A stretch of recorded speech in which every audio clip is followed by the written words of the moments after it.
When we think about the United Nations, then we think about exactly that. An organization, a political organization bringing the nations together. And that sounds like something commendable. And the question is that all that there is behind it? Do you remember that at the Tower of Babel, God separated the nations? Now, if you look at the headquarters of the United Nations in New York, this is really quite a fascinating building. It is large, and the name United Nations was coined by United States President Franklin D. Roosevelt and was used in the Declaration by United Nations of January 1942 during the Second World War, when representatives of 26 nations pledged their governments to continue fighting together against what they called the Axis powers. Interesting name, Axis powers. Today there's another axis that is being fought, and that is known as the Axis of Evil. Have you heard of that? The forerunner of the United Nations was the League of Nations, and this was an organization in similar circumstances during the First World War and established in 1919 under the Treaty of Versailles to promote the international cooperation and to achieve peace and security. This comes straight from the UN webpage, so nothing strange about that. It's just plain history. Some more from that. In 1945, representatives of 50 countries met in San Francisco at the United Nations Conference on International Organizations, and they drew up a United Nations Charter. And those delegates deliberated on the basis of proposals worked out by representatives of China, Soviet Union, United Kingdom, United States at Dumbarton Oaks, United States in October 1944. It was signed on 26 June 1945. 50 countries. Poland was not represented and became one of the original 51 member states. So it officially came into existence on the 24th of October 1945, when the Charter was ratified by China, France, Soviet Union, United Kingdom, United States, and by a majority of the other signatories. And every 24th of October, they celebrate this founding of the United Nations. Now, let's have a look at this Charter of the United Nations. This is a very interesting piece of history. Well, Arthur Balfour, do you remember that name? We've used it before. Who was a member of Hort's Apostles? You remember Hort? This was the professor that helped to produce the Greek text that changed the emphasis of the Bible and removed many of the aspects of Jesus Christ's power and sovereignty from the Word of God. And the apostles were the secret society that functioned and at that time, and Hort was a member, as well as Arthur Balfour. Hort called this group a Senior Apostles Club, as well as president of the Psychic Research Society, Society for Psychic Research, soon became Prime Minister of England, Arthur Balfour, and instrumental in the First League of Nations. So this Prime Minister was also, of course, active in the writing of the original Charter of the League of Nations, much of which formed the basis for the United Nations. He not only headed the Society for Psychic Research, holding seances at his home, but he initiated a group called the Synthetic Society, whose goal was to create a one-world religion. That's a very interesting point of history. And he invited a certain Frederick Mayers of the Society of Psychic Research to join, and together they created the preamble of all religions, and it includes the dogma, departed spirits can communicate. Obviously, if you belong to such a society, then that is part of the situation. So built in somewhere over there was the wish to bring all religions together. Now let's have a look at some of the historic figures of the United Nations. Alger Hiss, he became the acting Secretary General of the establishment of the United Nations. The April 16, 1945 issue of Time magazine called him one of the State Department's brighter young men. It was Hiss and Joseph E. Johnson, who later became Secretary of the Bilderbergers. So here we have all the secret societies again, who wrote much of the United Nations Charter. So very high Freemasons, Bilderbergers, were responsible for this charter. Now we know what they believe. We've already had a lecture on that, and I would refer people back to that lecture. Patterning it after the Constitution of Russia and the Communist Manifesto. This is very interesting. So the Constitution of the USSR is almost identical to the Constitution of the United Nations, for those who did not know that. And there are all the references. Everything that I say is referenced. I'm just reading. So please, nobody get angry with me. Get angry if you want to with whoever set this thing up. I had nothing to do with it.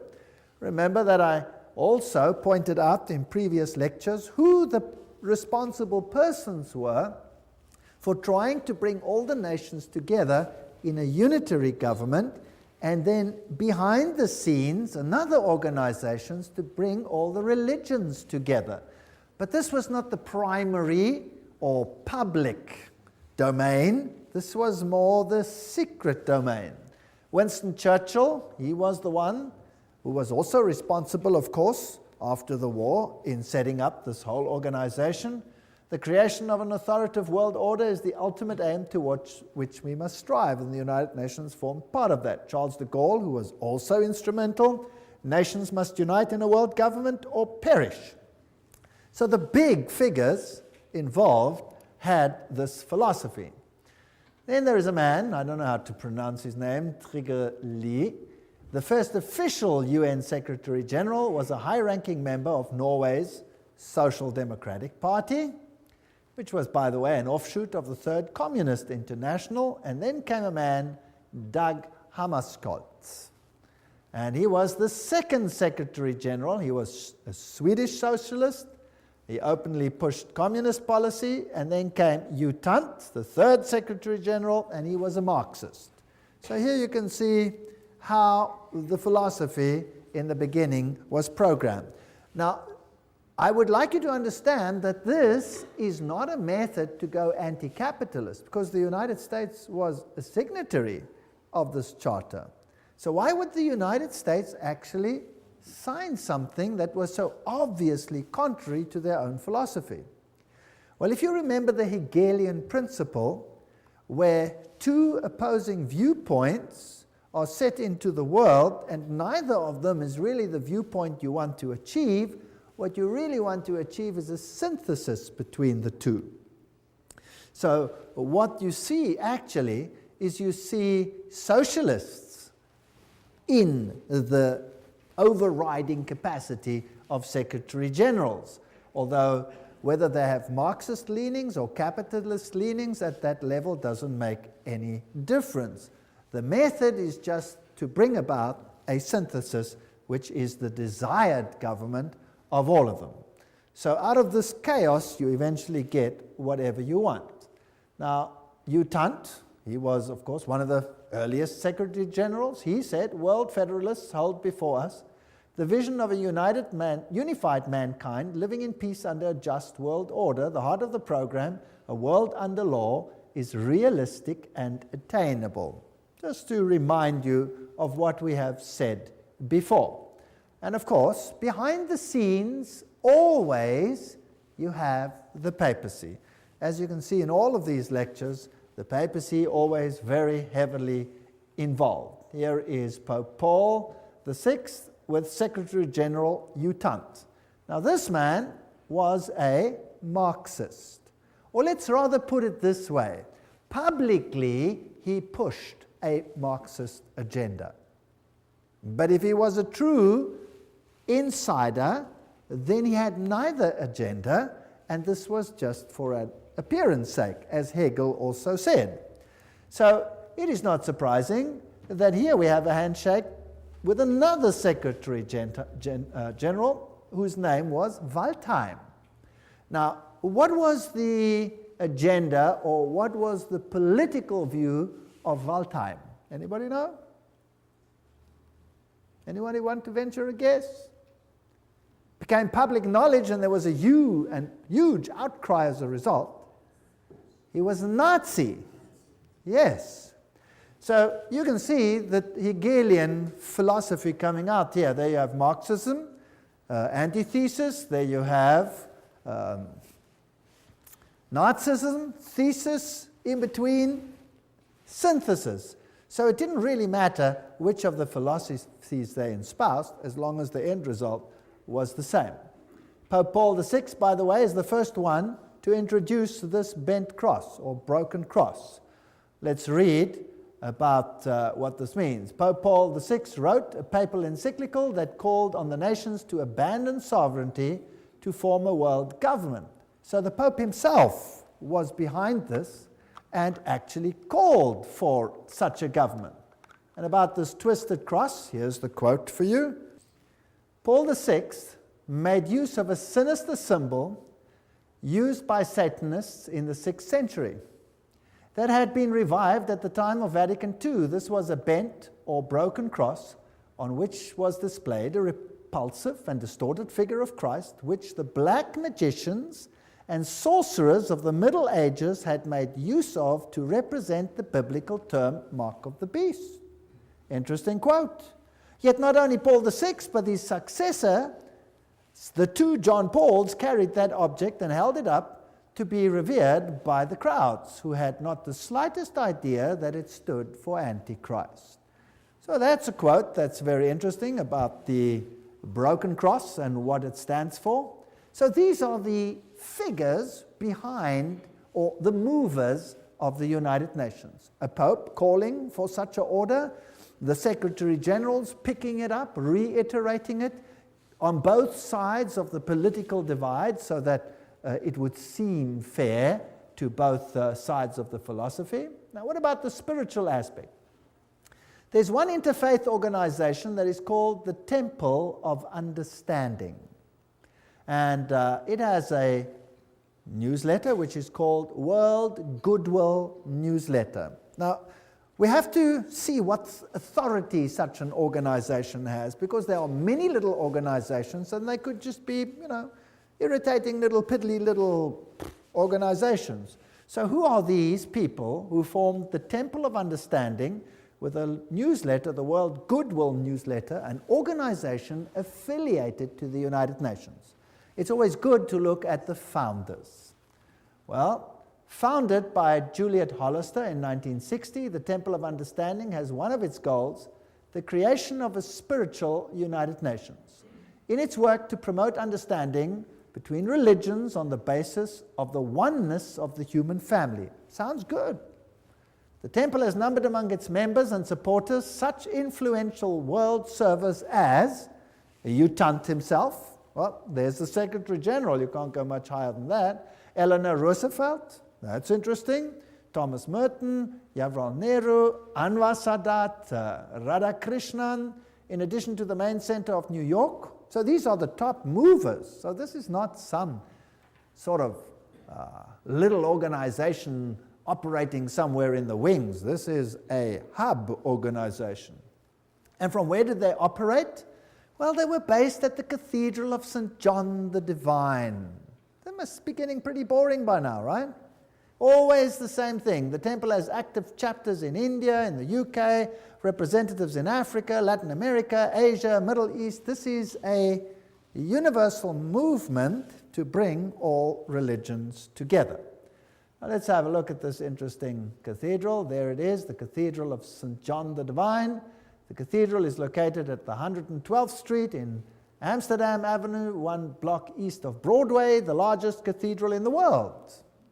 That's also interesting. The Cathedral Church of St. John the Divine in New York is the mother church of the Episcopal Diocese of New York and the seat of its bishop. Remember, that's where they had the female Christ and where they have the issue of ordaining homosexual bishops, and all kinds of interesting stuff happen at this episcopopi. Right, a little bit more history. Jim Garrison, president of the New Age Gorbachev Foundation, which was this foundation that was founded by Gorbachev in New York.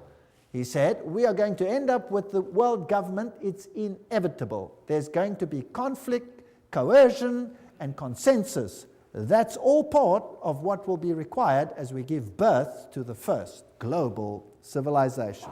So that's the agenda that they have. Philip Jessup, a CFR member, World Court Justice, pretty high up people, writes, I agree that national sovereignty is the root of all evil.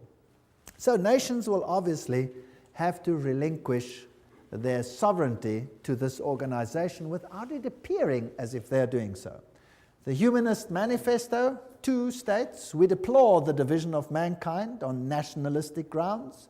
We have reached a turning point in human history where the best option to transcend the limits of national sovereignty and to be moved towards building a world community. That's Humanist Manifesto 1 and 2. These are the official documents.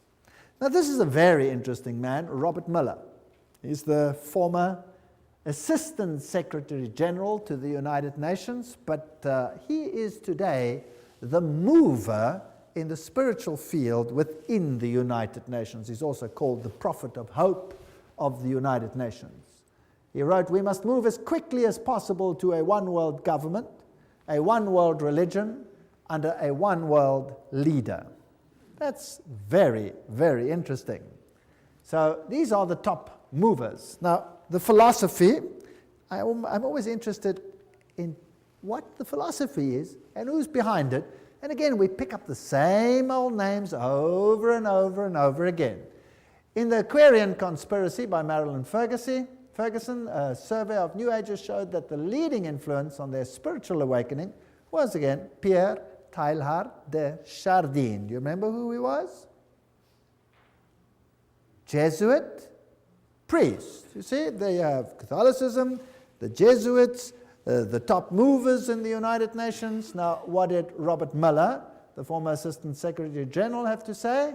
He wrote, Teilhard de Chardin had always viewed the United Nations as the progressive institutional embodiment of his philosophy. Now, there is a Secretary General saying, or Under Secretary General saying, that the United Nations embodies the philosophy of Teilhard de Chardin. Now, what did Teilhard say? I've mentioned some of his philosophy. We'll look in a little bit more detail again. Teilhard wrote, although the form is not yet discernible, mankind tomorrow will awaken to a pan-organized world. Pan-organized world. Well, okay, what else do you have to say?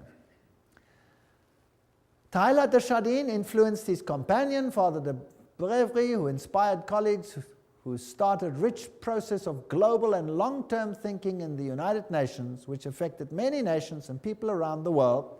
Robert Mueller says, I have myself been deeply influenced by Teilhard. So the Under-Secretary General of the United Nations, who's today entrusted with the spiritual aspects of the United Nations, plus its education program, says he's influenced by Teilhard de Chardin. And Robert Mueller writes, most of all, they taught me happiness, his work. He says, any Teilhardian will recognize in this the spiritual transcendence which he announced so emphatically as the next step in our evolution. So there's going to be a spiritual transcendence from what appears to be political over to the spiritual. All right, we've already seen in a previous lecture that he was a French Jesuit priest, a eugenist, a Marxist, a pantheist, a evolutionist. He might have even been involved in the Piltdown hoax. He was a humanist and a proponent of a one-world government, and he's the father of the New Age. So he's a very prominent man, seems to have been very busy. He dreamed of humanity merging into God and each realizing his own godhood at the Omega point. This belief has inspired many of the New Age leaders. In fact, Chardin is one of the most frequently quoted writers by leading New Age occultists. That we've had too when we discussed the New Age movement. But just to remind you, so we can merge into God. This is what the man looks like. This comes straight from the Jesuit web pages themselves, and they'll talk about his evolutionary synthesis, world of the mind and spirit, physical world with the world of mind and spirit, a union of those.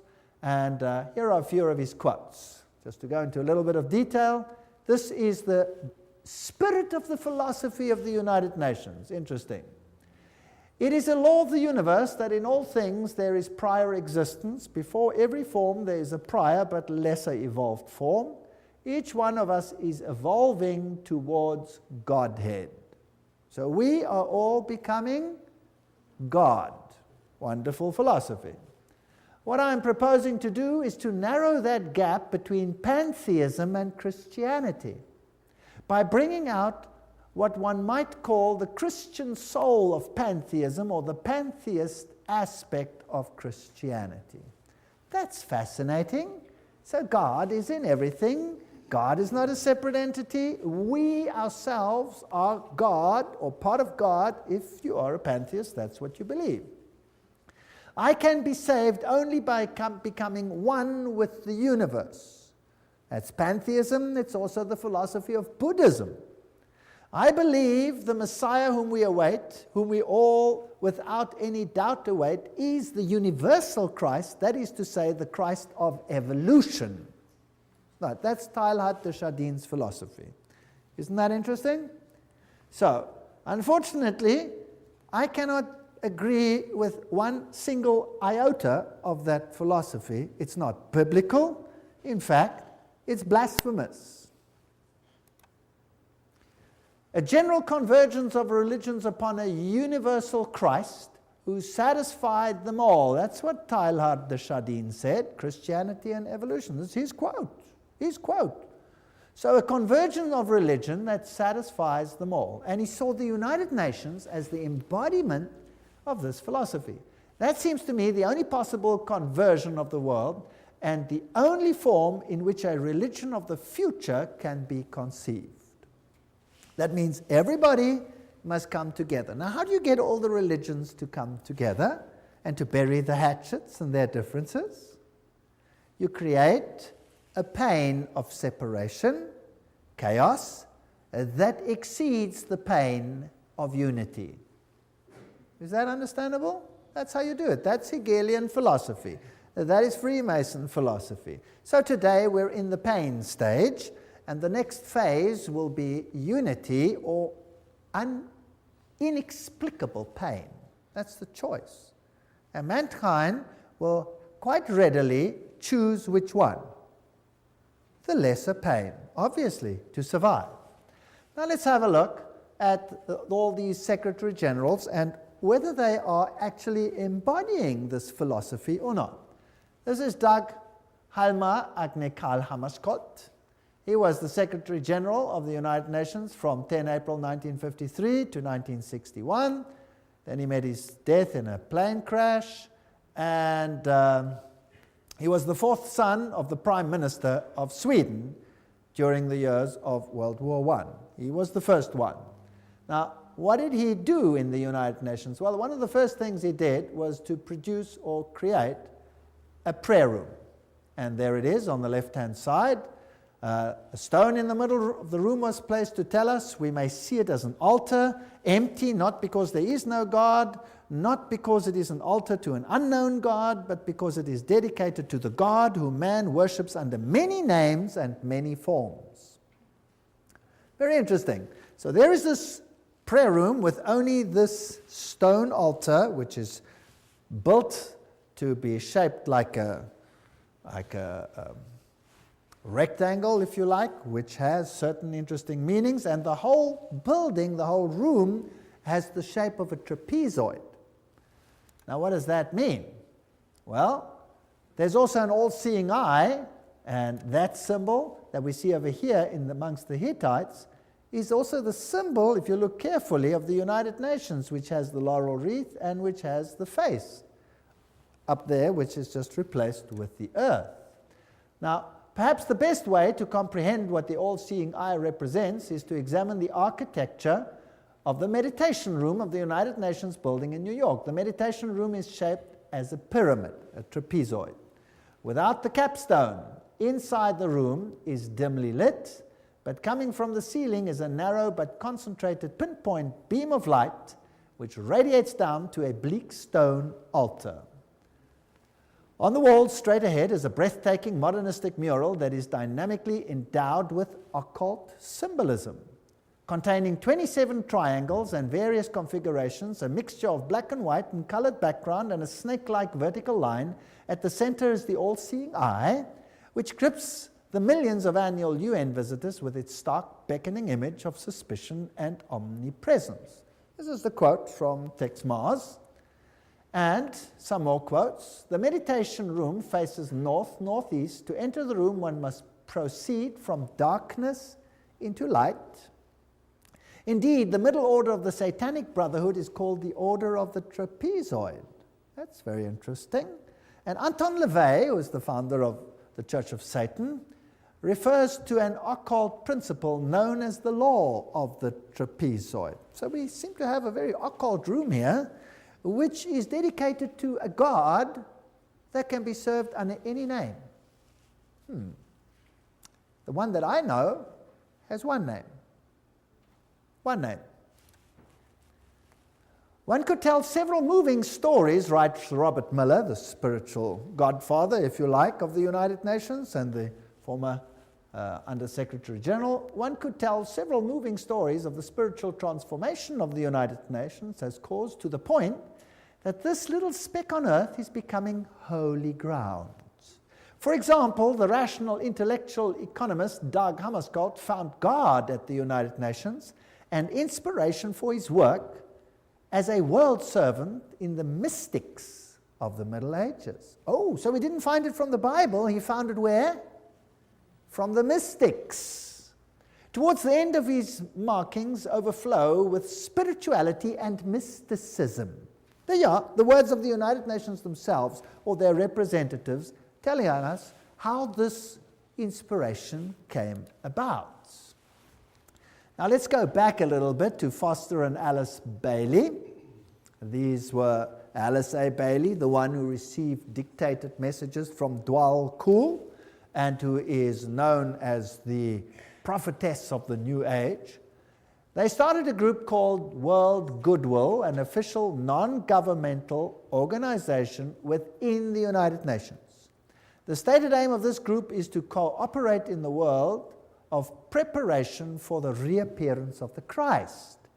So the United Nations, in other words, is an organization preparing to get all the governments together, yes. But that is just on a political level. The agenda behind it is to bring all the religions together and to prepare it for the coming of Christ. Which Christ?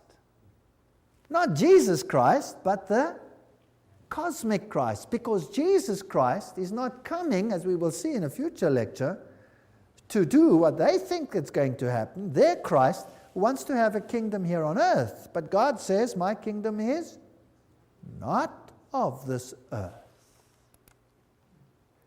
Now, let's have a look at this man, Robert Miller. There he is. Dr. Robert Miller, former Assistant Secretary General of the United Nations, Chancellor of the United Nations University of Peace, and he's chairperson of the Peace Party 2000. He's a very prominent man. What does he write? Robert Miller.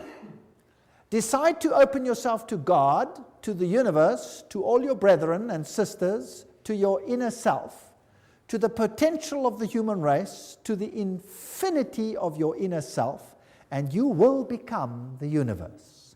You will become infinity, and you will at long last, you will be at long last your real, divine, stupendous self. There you have the same philosophy. So what is he saying? That we can become gods. All right, so that is the mover and the shaker of the philosophy of the United Nations. Robert Miller writes in World Core Curriculum the following. Now this is stunning. The underlying philosophy upon which the Robert Muller School, now what is the Robert Muller School? We'll have to come to that. Robert Muller School is the education program for the entire world as will be enforced by the United Nations. That's scary. Let's read on. The underlying philosophy upon which the Robert Muller School is based will be found in the teachings set forth in the books of Alice A. Bailey. Hello? The books of Alice A. Bailey were published originally by Lucifer Publishing Company, which, because of all the flack, they changed to Lucis Trust. Isn't that correct? The school is now certified as a United Nations associated school providing education for international cooperation and peace. Okay, this is big business. So the philosophy is based on Luciferian channeled writings preparing for the coming of Lucifer. And remember what they said. They were quite open about it. Alice A. Bailey claimed evidence of the growth of human intellect along the needed receptive lines for the preparation of the New Age can be seen in the planning of various nations and in the efforts of the United Nations to formulate a world plan. From the very start of this unfoldment, 3 occult factors have governed the development of all these plans. Now, can you see why I call the lecture the UN and the Occult Agenda? Because Alice A. Bailey says there were 3 occult plans, and Robert Muller says, yes, we follow the writings of Alice A. Bailey. She did not spell them out, but she did state, within the United Nations is a germ and seed of a great international and meditating reflective group. A group of thinking and informed men and women in whose hands lies the destiny of humanity. Ooh. This is largely under the control of many fourth-ray disciples, if you could but realize it, and their point of meditative focus is the intuitional or Buddhic plane, the plane upon which all hierarchical activity is today to be found. That's about as occult as you can get. What she is saying is that the inner core of the United Nations is controlled by people who are under the control of Lucifer. That's what she's saying. She's saying it's demonic. And it's out of her words, not mine. I'm just reading. That's what's such fun about all of this. Helena Petrovna Blavatsky, founder of Theosophy. She was the forerunner, of course, of the Bailey books. And Theosophy was then taken over by Annie Ward Basant over here, and then taken over by Alice A. Bailey. And here is the great invocation that has to be read and learnt by every child in the future. From the point of light within the mind of God, let light stream forth into the minds of men, let light descend on earth. From the point of love within the heart of God, let love stream forth into the hearts of men. May Christ return to earth. But this Christ is not Jesus Christ. From the center where the will of God is known, let purpose guide the little wills of men. Oh, how neat. It's so derogatory. The purpose which the masters know and serve. What arrogance. From the center which we call the race of men, let the plan of love and light work out, and may it seal the door where evil dwells. This is interesting. Which door is to be sealed where evil dwells? Well, if you know occult science, you'll know that they call light darkness and darkness light, and they say that Jesus is the evil one. We read all those quotes when we did the lecture on that issue. May it seal the door where evil dwells. Let light and love and power restore the plan on earth. Restore what plan? Restore whose plan? And who made it so that it is not restored? Well, who separated the nations? God separated the nations. What is the focus of the United Nations to? Unite the nations. So they want to restore that which the, in inverted commas, evil one happened to mess up with one brilliant move of confusing the languages. Well, just goes to show, one word of God and is confused for 4,500 years. Who's really in control here? Well, here's Annie Besant in her 33-degree Freemason regalia, Co-Masonry, you'll remember we dealt with this issue. The Theosophy textbook teaches immortality, reincarnation, the deity of man. Statements by this Dwalkul, who also inspired Alice A. Bailey. He talks about Alice A. Bailey, know me still by another name and office, AAB. Alice A. Bailey knows who I am and recognizes me by 2 of my names. Now that's interesting because there are 2 names, and we will see the 2 names in a future lecture, what the names are, and then it gets very interesting. This is a detective story. It's a very exciting one. Well, the Bible says that they are spirits of demons, working miracles which go forth to the kings of the earth and to the whole world to gather them to the battle of that great day of God Almighty. Revelation 16:14. Remember that?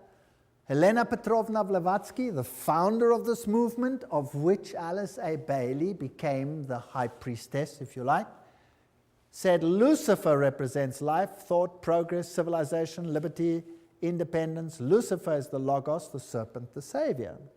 It is Satan who is the God of our planet and the only one. Then she talks about the Virgin, who is Satan and Lucifer at the same time, and the Holy Ghost, all wrapped in one. So whether you call him Isis or whether you call him Osiris, doesn't matter. Whether you call him Baal and Ashtoreth, doesn't matter. 2 names. He always comes under 2 names, 2 principles. Alice A. Bailey, she succeeded Besant as leader of Theosophy. Her husband was a 32-degree Freemason and also, of course, part of Co-Masonry. There she is, priestess and prophetess of the New Age movement, who received these messages from this spirit entity, which has to be a demon, Dwalkul. Her writings, as we have said, are one of 2 women to be one of the most prolific writers of modern times. Her main aim, the problems of humanity, getting all humanity together again, and preparing the world for the coming of Christ. And we have read this quote already, I dedicate myself anew to the service of the coming One. One is an acronym in the occult for Lucifer, and will do all I can to prepare men's minds and hearts for that event. I have no other life intention. She writes, the Tibetan, this is now this Dwalkul, has asked me to make clear that when he is speaking of the Christ, he's referring to his official name as head of the hierarchy. The Christ works for all men irrespective of their faith. He does not belong to the Christian world any more than to the Buddhist or Mohammedan or any other faith. There is no need for any man to join the Christian church in order to be affiliated with Christ. So obviously it's not Christianity. The requirements are to love your fellow men, lead a disciplined life, recognize the divinity in all faiths and all beings, and rule your daily life with love. Love, love, love, love, love, until it drips. That's the modern gospel. You're never allowed to warn anyone. You're never allowed to talk about sin. You're never allowed to talk about salvation. You're never allowed to point to Jesus Christ as the only Savior. That's contrary to the law of love. Isn't that sick? If you love someone, don't you warn them of the hazards and the problems ahead? First of all, he will come to a world which is essentially one world, Alice A. Bailey wrote. So it doesn't even have to be a fully united world. The major effect of his appearance will surely be to demonstrate in every land the effect of a spirit of inclusiveness. Now, I want you to ponder this. This is very important. So his main aim will be to develop a spirit of inclusiveness, and inclusiveness which will be channeled or expressed through him. So his spirit will work to bring this about. All who seek right human relations will be gathered automatically to him. So not all who seek Jesus Christ, no, all who seek right human relations. Can you see the emphasis to mankind again? All who seek these will automatically be gathered to him, whether they are in one of the great world religions or not. So we need a spirit of inclusiveness. But let's continue. All who see no true or basic difference between religion and religion, or between man and man, or nation and nation will rally around him. Have you got that? So if I see no difference between Christianity and Buddhism, and I see no difference between Hinduism and Christianity, I will rally around him. If I see no difference between the nations, I will rally around him. Now, those who embody the spirit of exclusiveness and separateness will stand automatically and equally revealed, and all men will know them for what they are. Oh, nice. What does the Bible say on this issue? The Bible says, come out and be separate. The Bible asks for a spirit of separateness. The United Nations, by its very nature, has no option but to ask for a spirit of inclusiveness. But now, what if the high movers behind the scenes are actually occultists and Luciferians? Wouldn't that be kind of scary? Because who would be the head honcho of the team then, behind the scenes? Satan. Satan would be the head honcho. He would be the main guy. Now the trouble is, this difference. Those who say, come out and be separate, they're going to be in trouble. Those who say, well, let's be inclusive, they'll be okay. The reply comes with clarity. He will come unfailingly when a measure of peace has been restored. We don't have to have world peace, just a measure of peace. Alice A. Bailey continues, the major required preparation for the coming of the Christ is a world at peace. However, that peace must be based on an educated goodwill, which will lead inevitably to right human relations, and therefore to the establishments on lines of light between nation and nation, religion and religion, group and group, man and man. So the only way we're going to have this community is by putting everybody into the melting pot and becoming one. That means giving up your differences.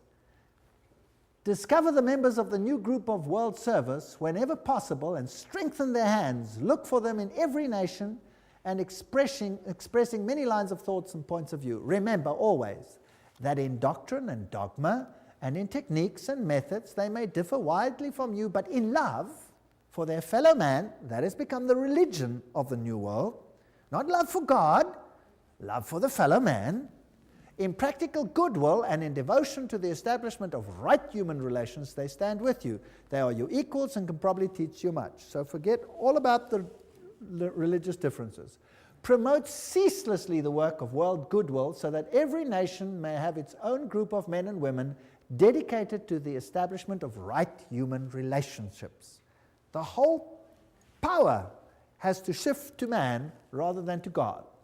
It is on the foundation of this teaching that Christ will raise the superstructure of the brotherhood of man for right human relations on expression of the love of God. And this is all we hear in the sermonizing of the New World. What is important is right human relations. What is important is that we accept one another as we are. And it goes on and on and on and on. But faithfulness to God, biblical principles, no, they have to be given up.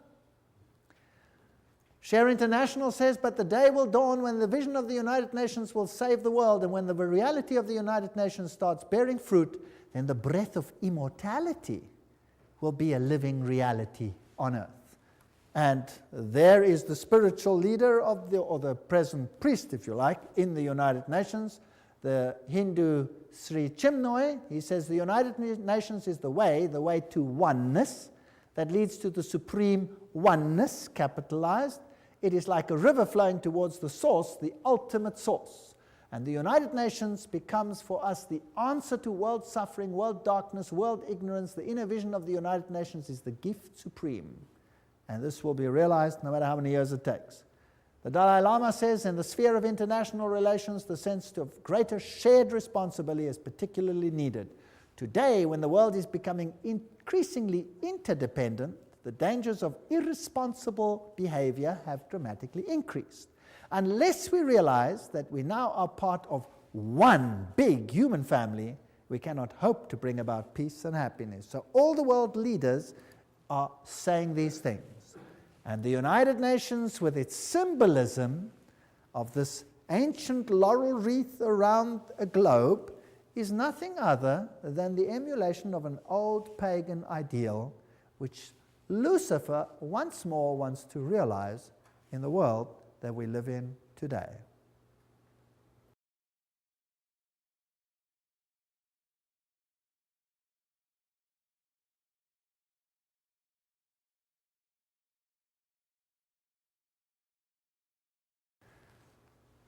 As we have seen, the symbol of the United Nations is very similar to the old Hittite symbol, where you had in the center the face of the sun god, and now you just have a web, if you like, a spider's web, which is the symbol of Lucifer, and the encompassing earth. And of course, the laurel wreath was a symbol of all the ancient deities. So we find all for one, all together now, we are the world, was the 50th celebration of the United Nations. The New Age agenda was to merge God and nature. That's what Teilhard de Chardin, the father of the philosophy of the UN, said. We must become pantheistic, eradicate male-female distinction, world peace, nuclear disarmament, one world government, one world religion.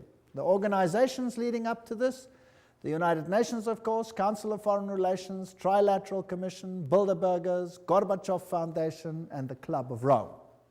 And they've already put up a constitution which is known as the Constitution for the Federation of Earth. So we already have a world constitution. Now, obviously, if you want to bring about a situation like that, you have to influence the education of the world, so that the mindset and the thinking of people is changed. So education is a very important point. This comes straight from their own web pages. Wow, you cannot say this is hearsay. It comes straight from them, unol.org. The world will not change and find peace if there is not a new education. Utant, former Secretary General of the United Nations. We need a new education. The old one's no good. The former director of the World Health Organization, Dr. Brock Chisholm, of course that's also a United Nations organization, says, to achieve world government, it is necessary to remove from the minds of men their individualism. That's kind of scary, don't you think?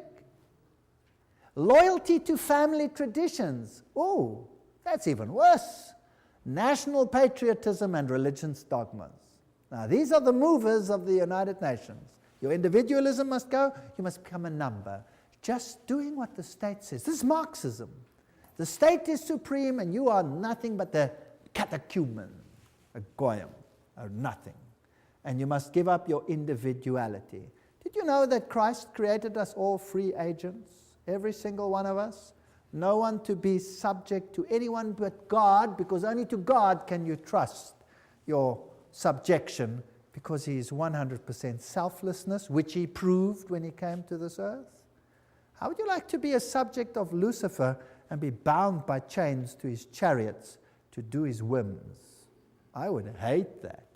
But in any case, in order to do that, you'll have to give up your individualism. Now let's have a look again at this man, Robert Miller, philosopher, prophet of hope, top-level global statesman, and what a mighty man. He's the Chancellor of the University of Peace, created by the United Nations. He is the creator of what is known as the World Core Curriculum. That says everything. And he's known throughout the world as the father of global education. There are 29 Robert Miller schools around the world, more being established each year. World Core Curriculum earned him the UNESCO Peace Prize in 1989. He has recently drawn up a framework for world media coverage. What you see on your television is what you're supposed to see, not what you should see. As a public service, as well as a framework for planetary and cosmic consciousness. Wow, so your mindset, your cultural mindset must be changed, your framework for the arts and culture. These are occultists speaking. After all, he said so himself. He says he follows Alice A. Bailey. He's the author of the World Core Curriculum. What does that do? Everything is a quote. steer our children towards global citizenship, earth-centered beliefs, socialist values, the collective mindset, which is becoming a requirement of the 20th century workforce. Your children will have to be modified. We are living in a frightening world. Good. Robert Muller, what does he write about a world core curriculum? He says a world core curriculum might seem utopian today, but by the end of the year 2000, have we passed that? Yes. It will be down-to-earth daily reality in, what does it say there? All the schools of the world.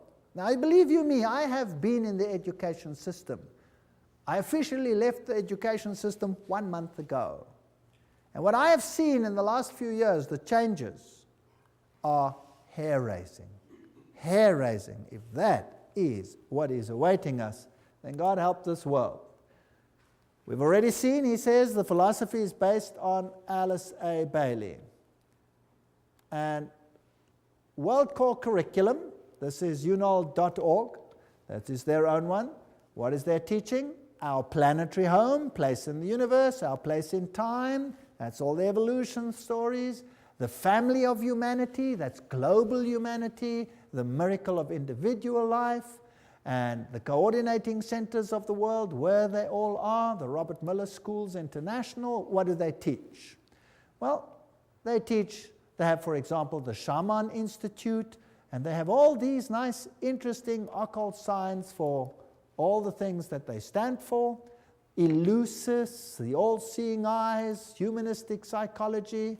This is one of the Robert Muller School's teaching points. Here is Franco, a shamanic facilitator, astrology, sacred circle operator, author of Initiation and Astro-Shamanism. He talks to inner guides. What else? He says the workshop offers practical tools for journeying into ecstatic dimensions, beyond conventional time. He says the program includes shamanic journeys, drumming, ceremonial sharing, soul retrieving, connection with guides and spirits. This is spiritism of the worst kind. This is forbidden in the Bible. No wonder the Bible is not part of this organization's book. Robert Muller says, at the world level, the UN has adopted a world economic development strategy. Food, agriculture, there's a world food plan, a world health plan, a world literacy plan, a world employment plan, a world industry plan. They've got every single detail of our lives sewn up. Now, another organization that's very important is UNESCO. And let's just look at UNESCO. It's a sub-organization of the United Nations. Julian Huxley is the former director of UNESCO. He was Humanist of the Year. He's a theistic philosopher, member of the Communistic Colonial Bureau of British Fabian Society, and signer of the Humanist Manifesto too. That's not a very good recommendation as far as I'm concerned. Some more. Skull and Bones member Archibald MacLeish wrote the UNESCO Constitution. So he must be an Illuminati member, as we saw in that lecture on the secret behind secret societies. So Freemasons helped create the organization, a fervent international MacLeish. He is associated with One Worldism.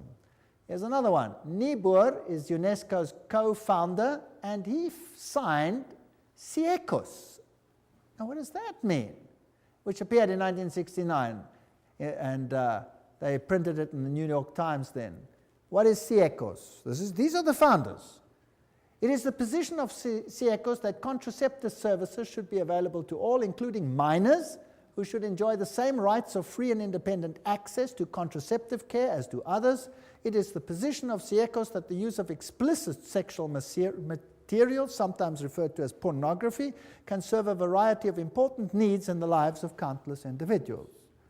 These are nice people up there in the United Nations. No wonder now it is forced curriculum at even junior schools to have explicit sexual details explained, all in the names of preventing sexual diseases, with the most strange and lewd acts which have to be performed. In fact, our universities are granting honorary doctorates to those who are the most perverse on the stage. Yes. Huxley, who was the initial chairman, in its educational program can stress the ultimate need for world political unity, familiarize all people with the implications of transfer of full sovereignty, and etc., etc. So these people are all birds of a feather. UNESCO explains, if UNESCO is attacked on the grounds that it is helping to prepare the world's people for world government, then it is an error to burst forth with apologetic statements and denials. Let us face it, the job of UNESCO is to help create and promote the elements of world citizenship. When faced with such a charge, let us by all means affirm it from the housetops. That's what UNESCO says itself. So they're not denying anything. Under Huxley's guidance, they prepared a guidebook for teachers. Now, I would like the parents to take a note. Everybody with little children, or have children with little children, take note. What is the United Nations Guidebook for Teachers? It says, reminds them that the destruction of a child's love of country and patriotism is the first step in educating that child for world citizenship. Now let's have a look at what the guidebook contains. Volume 5, page, on the opening page. In the classroom with children under 13 years of age, before the child enters school, his mind has already been profoundly marked, often injuriously by earlier influences, first gained, however dimly, in the home. Oh, that's interesting. So this must be changed. Who is putting these thoughts into the minds of children then? The parents. That must be changed. So UNESCO's aim is to change the mindset of your children, to turn it against any values that the parents might instill in the mind of that child. Isn't that breaking the fifth commandment, yes or no? Honor your father and your mother that you may have a long life. Isn't this breaking the fifth commandment? I think it is. On page 8, the teacher is told, the kindergarten or infant school has a significant part to play in the child's education. Not only can it correct many of the errors of home training, but it can also prepare the child for membership at about age 7 in a group of his own age and habits, the first of many such social identifications that he must achieve on his way to membership in a world society. Aha, the kindergarten. So now, the governments of the world are saying, you must send your kids to school earlier. Did you know that? That the governments are beginning to say that? And England now passed a rule when? This year. This very year. Guess when kids go to school from this year onwards in England? Age 3. Yes, age 3. You have to send them to preschool. That's nice, and the mothers love it because they don't have to take care of the kids. But who's controlling the mindset of the kids? And who's behind it? Occultists. Page 58 of the guidebook to teachers says, as we have pointed out, it is frequently the family that infects the child with extreme nationalism. The school should therefore use the means described earlier to combat family attitudes. Now, nationalism is not their ultimate game. What is their real game? Religion. Religion. Volume 5, page 11. In our view, history and geography should be taught at this age at a universal history and geography. The study of history raises problems of value which are better postponed until the pupil is freed from nationalist prejudice, which is present surrounds the teaching of history. So the whole mindset of the child must be changed in the teaching program, and this is UNESCO's aim. Not a very, well, noble aim, I don't think, because the authority of religion and parents, especially Christian religion, will be undermined. Now another organization comes in, this is called the Finhorn Organization, and they promote ecological health and prosperity. Have you heard much about ecology in the world today? Yes. Now again, we have to find the links. You always have to do some detective work. Because Francis, this is Francis of Assisi, connected with nature, Pope John Paul II named him the patron saint of ecology. Now, St. Francis was the roommate of Ignatius Loyola, the Jesuit founder, just for interest's sake. It is on St. Francis Day that thousands of people flock to St. John the Divine, oh, how boring, Cathedral for the blessing of the beasts. Also, occultist Robert Miller, that's now the Under-Secretary General of the United Nations, former one, informs us that Francis has been declared patron saint of the United Nations. The Pope does it, United Nations follows. Who's really in control? The Pope. And there he is. If you want to, you can pray to him. If you don't want to, you can ignore it. The UN Secretary General U Thant formed the organization Planetary Citizens with New Age activist Donald Keyes. Now we're getting the links. There's the top man of the United Nations with Donald Keyes. Planetary Citizen is now a global government organization within the UN specifically devoted to preparing people for the coming of a new culture. Now let's go on with Donald Keyes. He's together with U Thant. Donald Keyes has been actively involved in Finhorn. Have you got the link? United Nations, Secretary General U Thant, Donald Keyes, Finhorn. In Scotland and writes regularly for its magazine One Earth. Keyes wrote, "The New Age groups are focusing on entering a new stage, a world-related stage. They are becoming mature enough to begin to shoulder some of the load of humanity's burdens. The spread of New Age values as unifying yeast in the human loaf may be the critical ingredient for successful emergence from the 1980s onwards." Now let's see what Finhorn is all about. Here we go. Their logo is the flame of Lucifer. They use occult symbols. They use the lotus flower. They talk about divinely ordinary, divinely human. So what are they saying?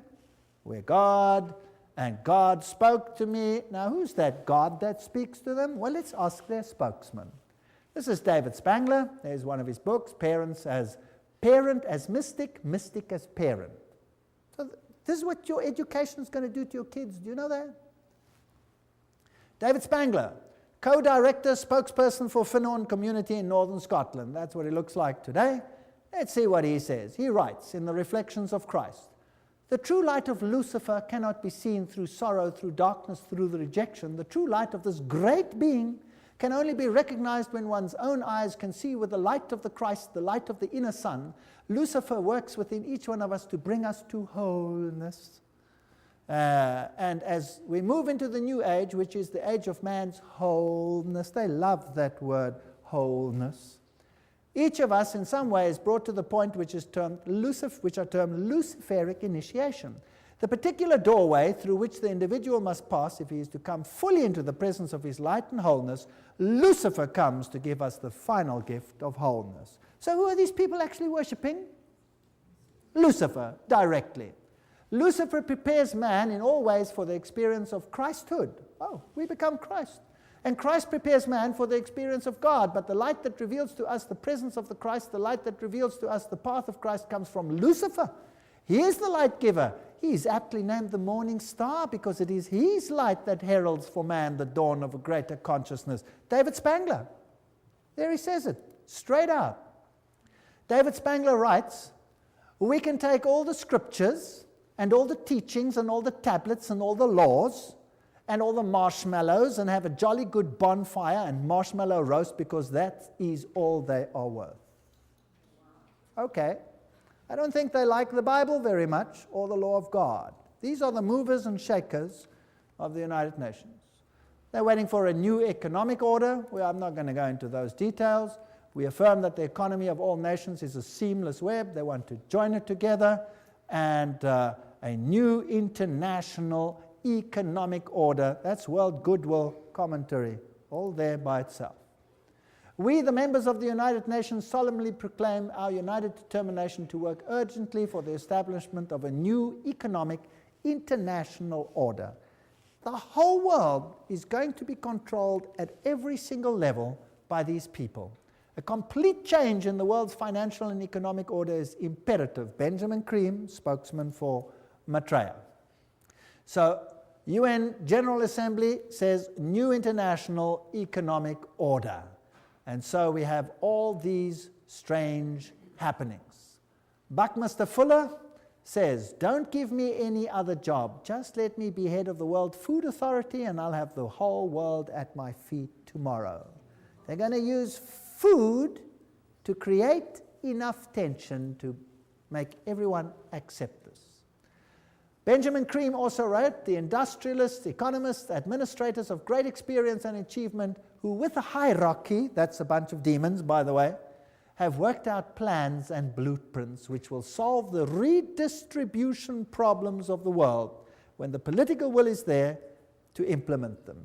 So that means when they start stealing from those who have and give it to all the others.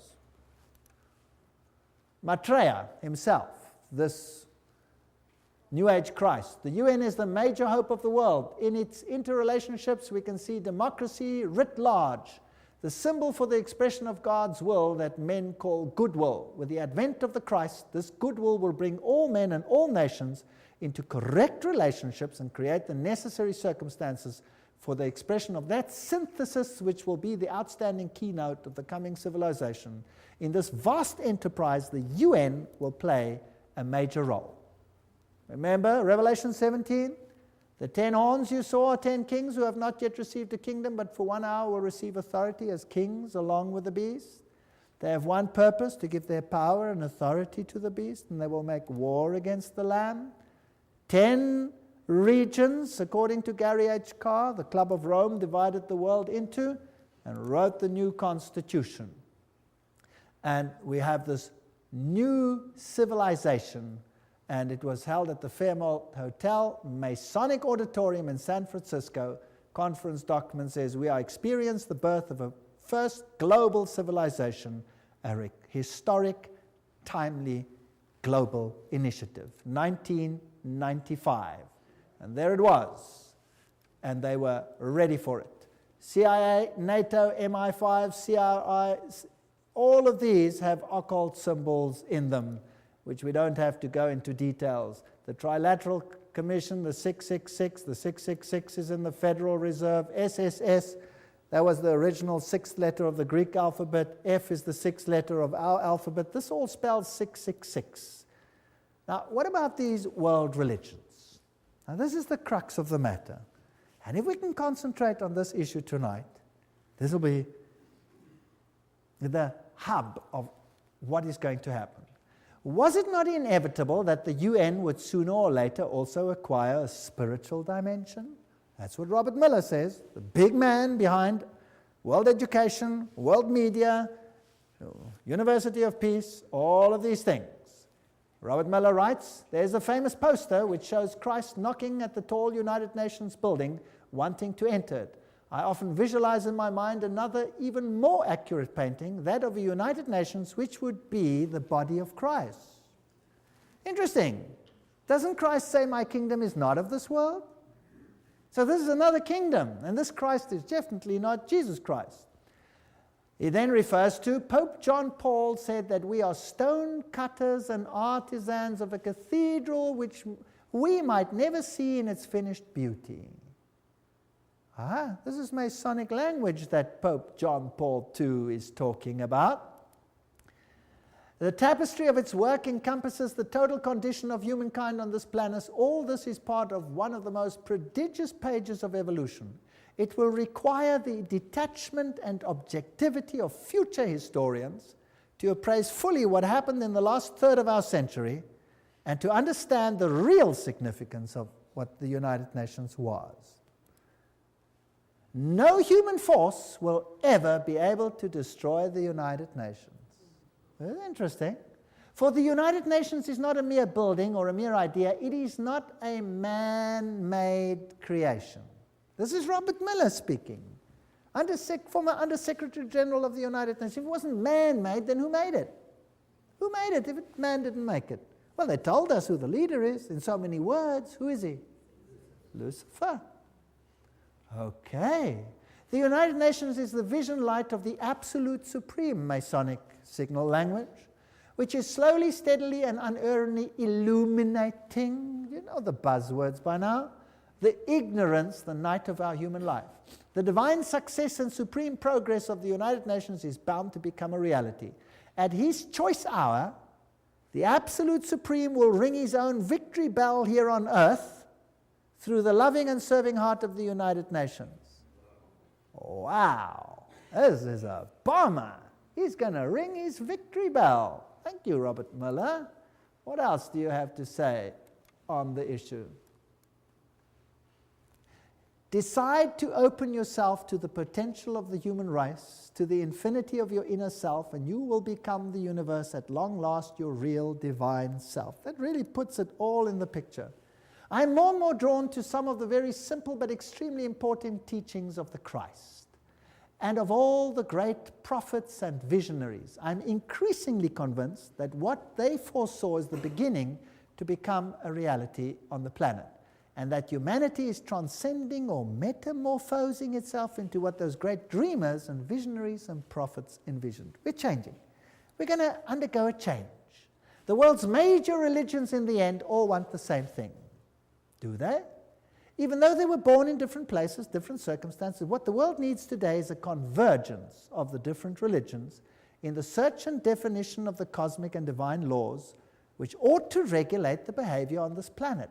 Worldwide, spiritual ecumenism, expressed in new forms of religious cooperation institutions, would probably be closest to the heart of the resurrected Christ. Thank you. Very interesting.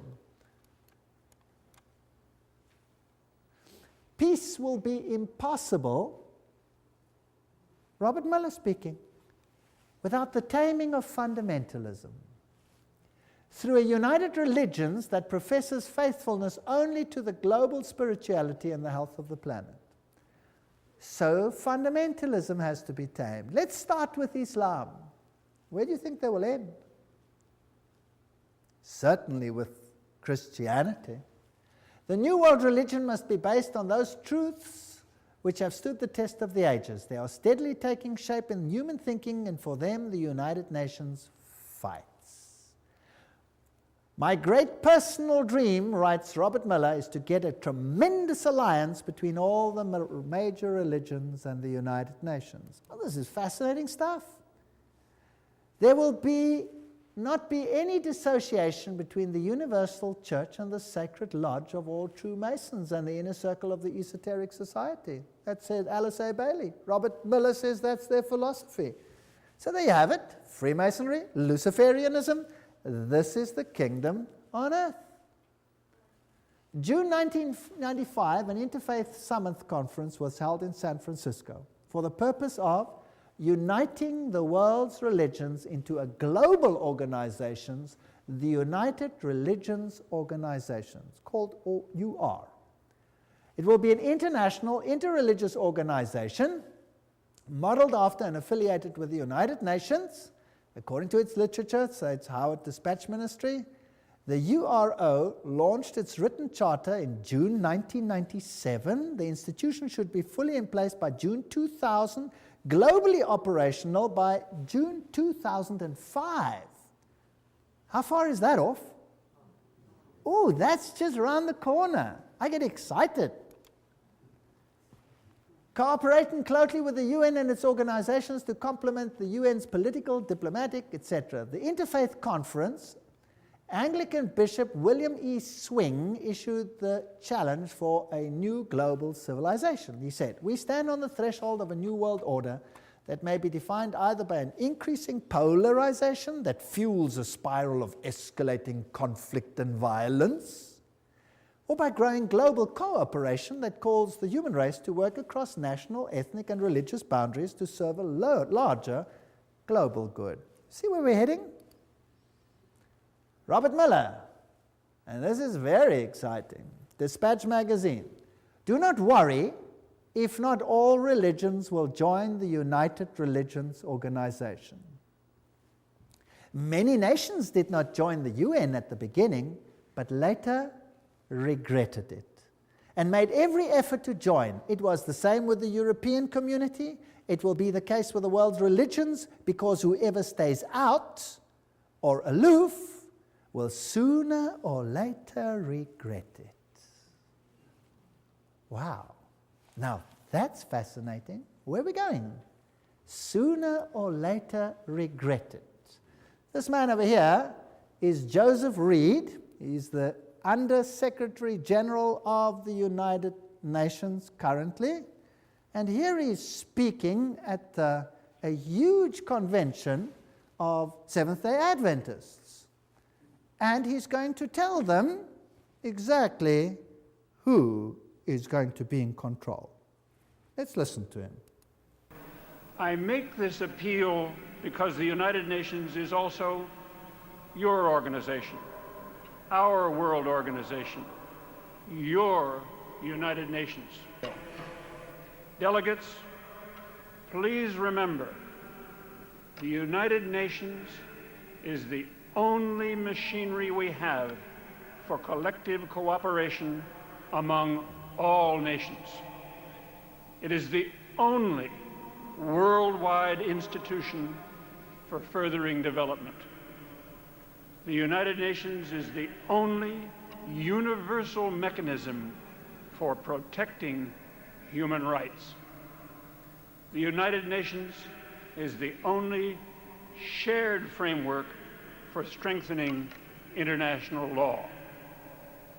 Delegates, the United Nations is not one of the luxuries of international life. The work of the United Nations is of vital importance for the betterment of life on our planet. That's very fascinating. The United Nations is also your organization. It is the only body for this, that, and the other. Now, that's not the speech he wrote. He read it for Kofi Annan, the Secretary General of the United Nations. Now, I have a problem. I don't want to be part of a Luciferian organization. I certainly don't want to be. That's just me, personally. The mystical tradition in the mainline denominations easily interact with those of the heathen religions of the world. Meditation practices, visualization techniques, breathing exercises are now being used to tap into spiritual realm, and such religious leaders as the Pope and the Dalai Lama are very much on the same plane. Discernment Newsletter, 1996. A religion to fit everyone. Goals of this one world religion, world goodwill, remember this is all UN-affiliated organizations, founded by the very highest level of people. The churches and the world religions should indicate the unity within all facets of truth, which will provide a universal platform, one to which all men everywhere could give allegiance. Such a platform should include the truth that all men are divine. Thank you. Can we do that? Yes or no? I hope not. The truth that evolution governs the growth of the human being. I don't believe in that either. Each individual is a god. All men are divine, and the belief in evolution, the fact of immortality and of eternal persistence, reincarnation, arising from man's essential divinity. The Bible clearly teaches us that there is no such thing as reincarnation, for it is appointed unto men once to die. These are all taken from direct quotes.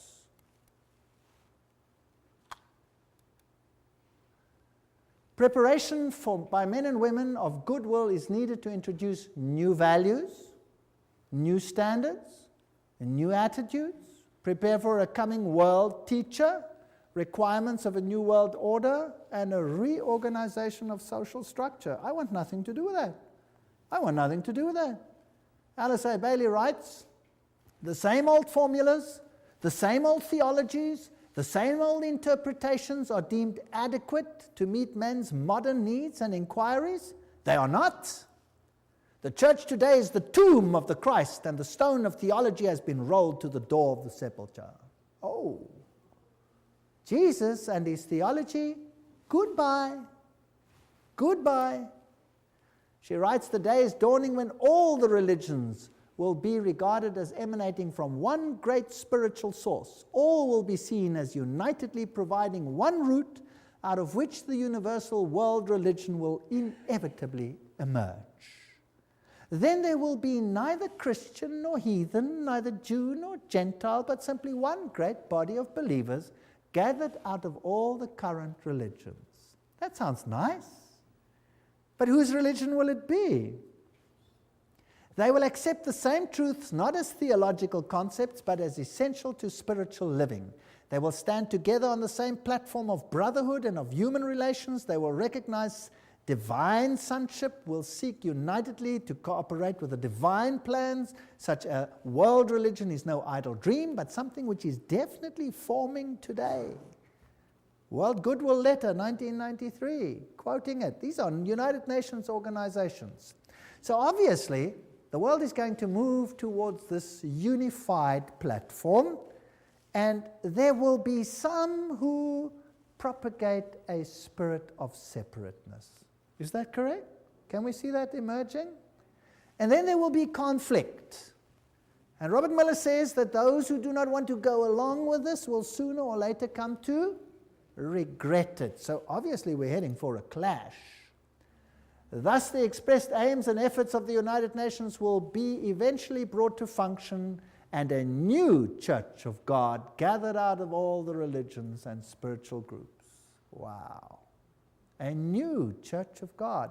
I don't want to be part of that new church of God. I find it nauseating.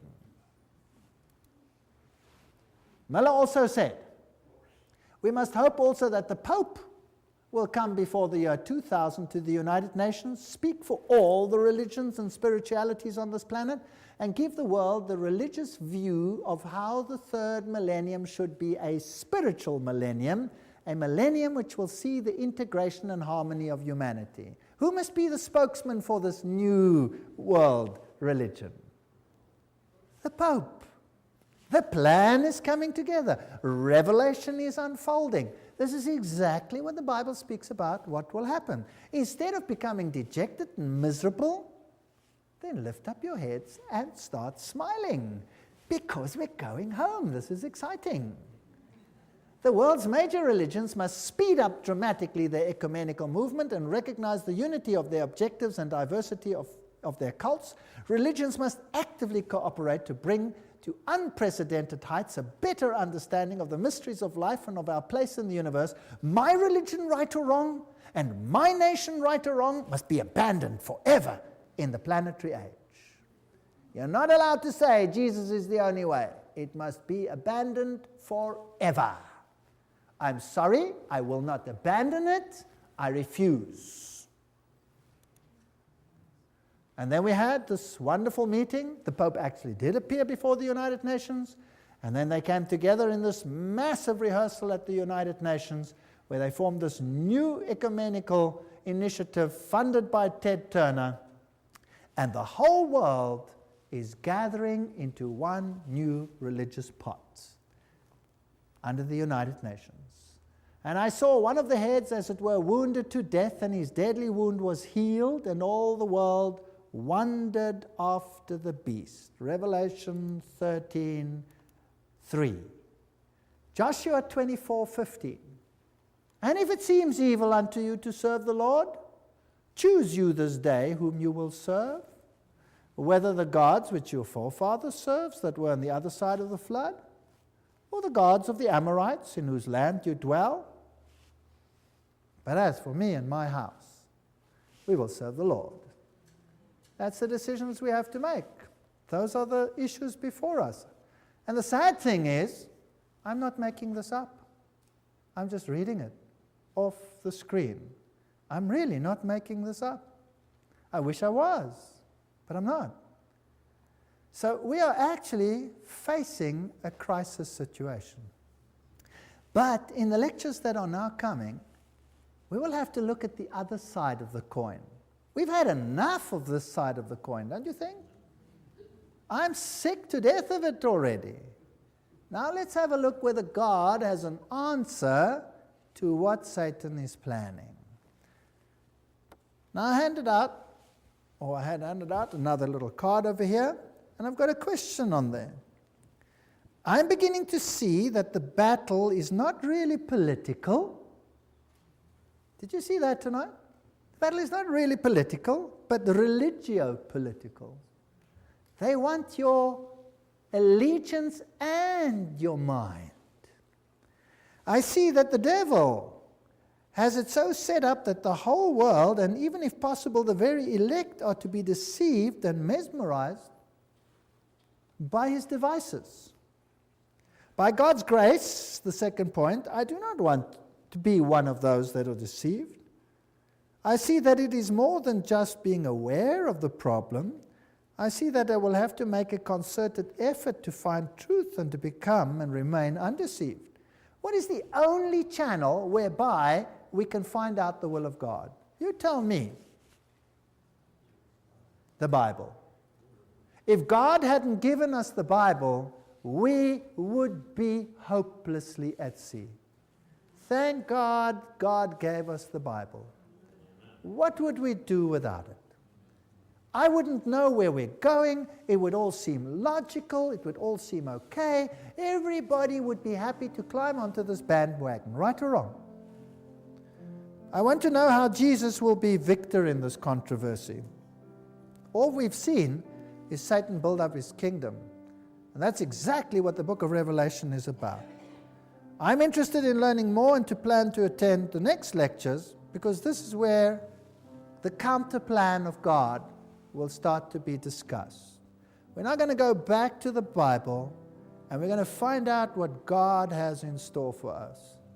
But if I could just be so daring as to ask, just show me your hands if you want to. Who sees that Jesus is being eradicated from the world plan? Who sees it? Wow, so there's a total onslaught on Jesus Christ. And we are just caught in the battle. Isn't that right? We're just caught in the battle. So what hope have we got of changing the status quo? None. None. If you think you can change this, forget it.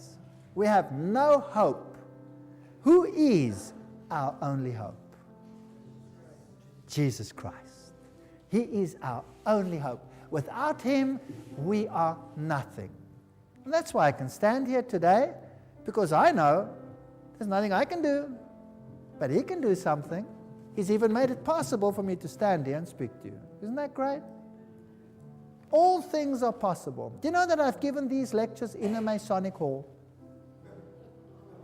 Yes. All things are possible. Absolutely amazing.